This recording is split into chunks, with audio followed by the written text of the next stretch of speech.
ചില ആളുകൾ ചോദിക്കുന്നു, മാംസമൊക്കെ ഇപ്പോൾ ധാരാളം എല്ലാവർക്കും കിട്ടുന്നുണ്ട്, അപ്പോൾ പിന്നെ അതിൻ്റെ പൈസ ഏതെങ്കിലും പാവപ്പെട്ടവർക്ക് കൊടുത്താൽ പോരെ? അത് വേറെ തന്നെ നൽകുക. ഓരോന്നിനും അതിൻ്റേതായ ഒരു പ്രാധാന്യമുണ്ടല്ലോ.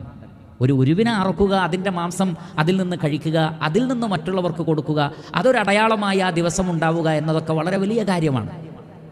അതുകൊണ്ട് തന്നെ അതിനു പകരമായി സദഖ ചെയ്യൽ നബിചര്യയിൽ പെട്ടതല്ല. നബി സല്ലല്ലാഹു അലൈഹി വസല്ലം ഒരു തവണ പോലും അങ്ങനെ ചെയ്തത് കാണാൻ കഴിയില്ല. മറിച്ച് അള്ളാഹുവിൻ്റെ റസൂൽ ആടിനെ അറക്കുക തന്നെയാണ് ചെയ്തത്.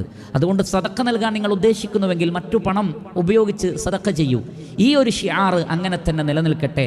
എല്ലാവരും സദഖ ചെയ്യാൻ ഉദ്ദേശിച്ചാൽ എന്താകും ഈ ഒരു ചിഹ്നത്തിൻ്റെ അവസ്ഥ എന്നുകൂടി നാം ആലോചിക്കുക. അതുകൊണ്ട് പണ്ഡിതന്മാരിൽ ചിലരെങ്കിലും അങ്ങനെ ആവാമെന്ന് പറഞ്ഞിട്ടുണ്ടെങ്കിലും മഹാഭൂരിപക്ഷം അങ്ങനെ പറ്റില്ല എന്നാണ് പറഞ്ഞിട്ടുള്ളത്. അതാണ് ശരിയോട് കൂടുതൽ അടുത്തത് എന്നാണ് മനസ്സിലാവുന്നത്. അല്ലാഹു തബാറക വ തആല അഅലം.